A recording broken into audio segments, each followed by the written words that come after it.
ওহে নারী, যখন তুমি বাড়ির বউ তখন তোমার শাশুড়ি খারাপ, আর যখন তুমি বাড়ির শাশুড়ি তখন তোমার ছেলের বউ খারাপ।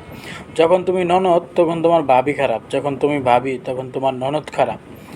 আসলে তোমাদের এই আচরণের কারণে আজ বহু বহু পরিবার ধ্বংস হয়ে গেছে, শুধুমাত্র তোমাদের এই আচরণের কারণে। ওহে নারী, তোমাদের এই আচরণের কারণে তোমরা কি জানো যে বহু পুরুষ অজান্তেই ধ্বংস হয়ে গেছে। বহু পুরুষ জীবন্ত লাশ হয়ে বেঁচে আছে শুধুমাত্র তোমাদের এই আচরণের কারণে আর এই অত্যাচারের কারণে। এরকম বহুরূপী আচরণ না করে পুরুষকে একটু শান্তি দিও, সংসারে একটু শান্তি নিয়ে আসো। তোমাদের একটা সংসারে একটা নারীর মানে মূল্য অপরিসীম, গুরুত্ব অপরিসীম, ঠিক আছে? একটা সংসার কখনোই একটা নারী ছাড়া পরিপূর্ণ হয় না।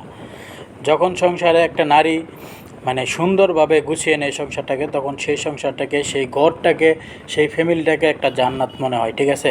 যখনই তুমি সেই সংসারে অশান্তি, খারাপ ব্যবহার, খারাপ আচরণ, ঝগড়াঝাটি এই ধরনের জিনিস শুরু করো, তখন সেই সংসারে আর শান্তি থাকে না, সেই সংসার আর জান্নাত মনে হয় না। তখন সেই সংসারটাকে দুনিয়াতে থাকতেই দোজক মনে হয়, ঠিক আছে? জাহান্নামের আগুন মনে হয়। ঠিক এই কারণে দেখবে যে তোমার স্বামী মনে করো যে যদি চাকরি করে, জব করে, অফিস থেকে মনে করো যে তাড়াতাড়ি বাড়িতে ফিরতে চায় না, দেরি করে বাড়িতে ফিরে। এবং যদি যে কোনো কাজ করুক, সে কি যেই কাজই করুক না কেন, দেখবে সে তাড়াতাড়ি বাড়িতে ফিরতে চায় না। হয়তো বাইরে কাজের সুতা দিয়ে বাইরে থাকে, বন্ধু বান্ধবের সুতা দিয়ে বাইরে থাকে, নানান রকমের সুতা দিয়ে দেখবে যে সে বাইরে থাকে, সে ঘরে ফিরতে চায় না, ঠিক আছে? কখন ফিরবে? যখন খাওয়ার সময় হবে বা যখন ঘুমানোর সময় হবে, আসবে, খাবে এবং ঘুমিয়ে পড়বে, ঠিক আছে? সেই সময় দেখবে যে তোমার স্বামী বাইরে থেকে ঘরে ফিরতেছে। তো তার আগে যে তোমার সাথে একটা সময় দিবে, ফ্যামিলির সাথে একটু সময় দিবে, সেই সময়টা সে বাহিরে কাটাচ্ছে, কারণ তার ঘরে সে শান্তি পাচ্ছে না। তোমার অত্যাচারে বা বউর অত্যাচারে স্বামী ঘরে ফিরতে চায় না, ঠিক আছে? আর নারীদেরকে আসলে একটা কথা আমি বলতে চাই, দেখো, তোমরা চাইলে একটা সংসারকে জান্নাত বানিয়ে রাখতে পারো এবং একটা চাইলে একটা সংসারকে জাহান্নাম বানিয়ে রাখতে পারো।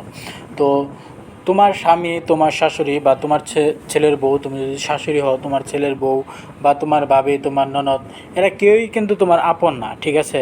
যদি না তারা তোমার সাথে ওপেনলি, অনেক সময় ওপেনলি দেখা যায় যে অনেক সূত্রামি বা অনেক কথাবার্তা ঝগড়াঝাটি হয়। তো সেই পর্যায়ে যদি না না যায় থাকে, ঠিক আছে, যদি সম্পর্কটা মনে করো যে কথা কাটাকাটি বা হালকা পাতলা ঝগড়াঝাটির সৃষ্টি হচ্ছে, সেই পর্যায়ে থেকে থাকে, তাহলে তাদেরকে আপন করে নিয়ে, আপন ভেবে তখনই সংসার করার চেষ্টা করে। এখন দুজনকে আপন ভাবতে হবে। একজন এক সাইড নরম হলে, ওই যে বলে না যে বিড়াল যেখানে নরম পায় সেখানেই গর্ত করতে যায়। তো নরম যেখানে নরম বেশি পাবে সেখানে যাত এটাই স্বাভাবিক। তবে আমাদের সবারই উচিত সবার জায়গা থেকে সংসারটাকে মেনে নিয়ে, সংসারটাকে আপন করে নিয়ে তারপর চলা।